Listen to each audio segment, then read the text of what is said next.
বন্ধুরা নমস্কার। বিষয় কিছু চাপা থাকে না।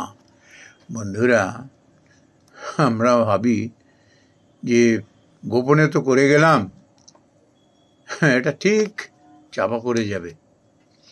তার কারণ হলো আমার যা পদমর্যাদা, কি সাহসী পাবে না আমার এই কুকীর্তি অন্যায় লাইমলাইটে আনার। যার বিরুদ্ধে এটি আমি করেছি সে তো আমার একেবারে অধস্তন। কি করবে? আমার কিচ্ছু করতে পারবে না। বন্ধুরা, এটি যারা করেন ভাবেন যে সমাজে নিজের পদের অধিকারে অন্যায়, অবিচার, অনৈতিক ক্রিয়াকর্ম করব, বেআইনি কার্যকলাপ করব, কিন্তু কেউ টের পাবে না, তার ভয়ে সব চুপ হয়ে যাবে। এটি করা মানে হলো ভগবানের এগেনস্টে জেহাদ ঘোষণা করা। ভগবান তখন বলেন, দাঁড়া দেখাচ্ছি। এমন কিছু ঘটিয়ে দেবেন না অপ্রত্যাশিত, সে কোনোদিন ভাবতেই পারেনি। ব্যাস, হাটে হাড়ি ভেঙে গেল। আমরা তো অহরহ সংবাদপত্রে দেখি সমাজের সব মান্যগণ্য ব্যক্তিরা, বিভিন্ন পেশার সব দামি দামি প্রফেশনালস, লোকে যাদের সমীহ করে চলে, যাদের ভয়ে তটস্থ হয়ে থাকে, যাদের দর্শন করবার জন্য মানুষ হাওয়া বিত্তেশ করতে থাকে, যেন দর্শন হয়ে গেলে একবারে ভগবান লাভ হয়ে যাবে। কিন্তু কিছু মানুষ কিরকম মুখোশধারী, তার পদের সুযোগ নিয়ে যে কিভাবে শোষণ পীড়ন করে। আসলে এদের শিক্ষাটাই হলো বৃথা, কুশিক্ষা পেয়েছে। পদমর্যাদা হলো, অনেক বড় বড় ডিগ্রি লাভ করলো, ওটা তো শিক্ষা নয়। শিক্ষা সেটি যে সত্যকে জানে, যে জানে যে দ্বিচারিতা করা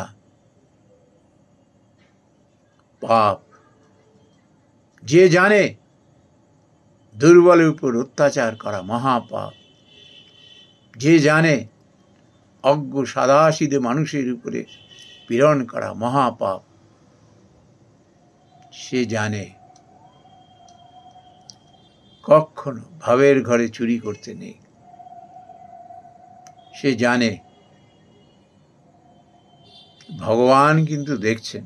সাধারণ মানুষ এত ভয়ে কিছু বলছে না, সব দেখে শুনেও চুপ করে রয়েছে। সে জানে উপরওয়ালা দেখছেন, সব ফিরিয়ে দেবেন। এমন কিছু ঘটিয়ে দেবেন, যাকে খুব দুর্বল ভেবেছিলাম, তার মাধ্যমে এমন কিছু ঘটিয়ে দেবেন, হাটে হাড়ি ভেঙে যাবে। আমরা তো কত ঘটনা দেখছি এরকম।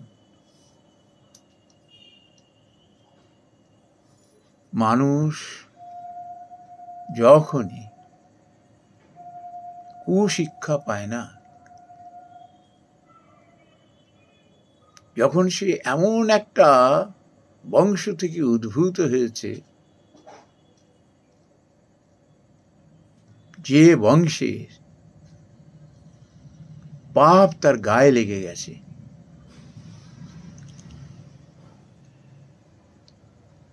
মানুষকে ঠকানো, কামনা চরিতার্থ করবার জন্য যে সুযোগের অপেক্ষায় থাকে, যে লোভ লালসায় মত্ত হয়ে ভোগ বিলাস করতে থাকে,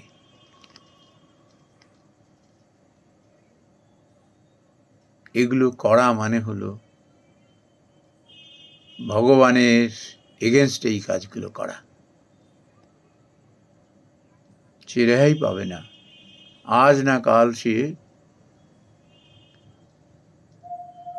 লোকচক্ষুর সামনে আসবেই আসবে। শ্রীমদ্ ভগবদ গীতা ভারী চমৎকার একটি উপদেশ আছে। ধ্যায়তে বিষয়ং পুংস সঙ্গস্তেষু উপজায়তে সঙ্গাৎ সংজায়তে কাম কামাৎ ক্রোধ বিজায়তে ক্রোধাৎ ভবতি সম্মোহ সম্মোহা সিদ্ধি বিভ্রম সিদ্ধি ভ্রংসাৎ বুদ্ধিনাশাৎ প্রণশ্যতি।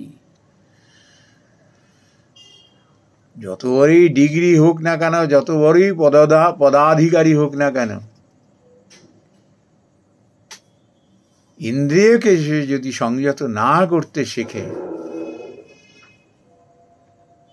তখন তার এমনই মোহগ্রস্ত অবস্থা হবে, লোভ লালসায় তাড়িত হয়ে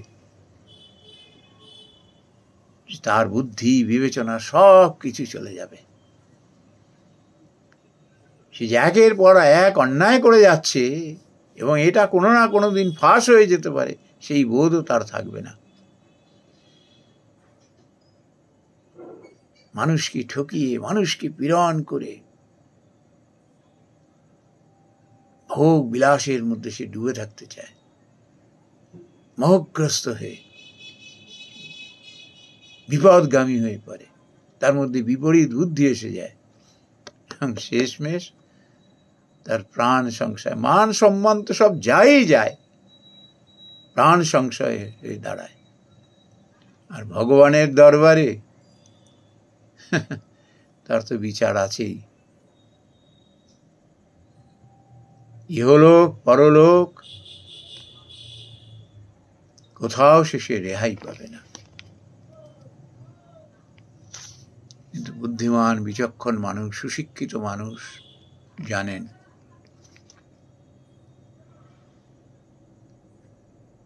আমরা একটা কথা বলি না যে দেওয়ালেরও কান আছে।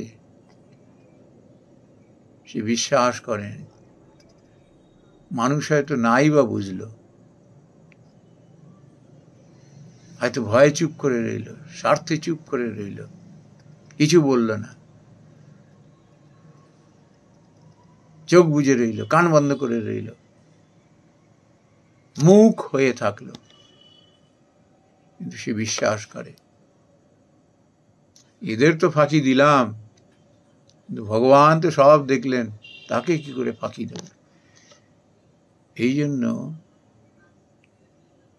তাদের শিক্ষাটা এইভাবে শুরু হয়, সাবধানে তারা চলতে থাকেন আর কায় মনোবাক্যে বিশ্বাস করেন যে সমস্ত কর্ম আমার এই সর্বময় কর্তা তিনি দেখছেন, কাজেই খুব সাবধান। নমস্কার বন্ধুরা।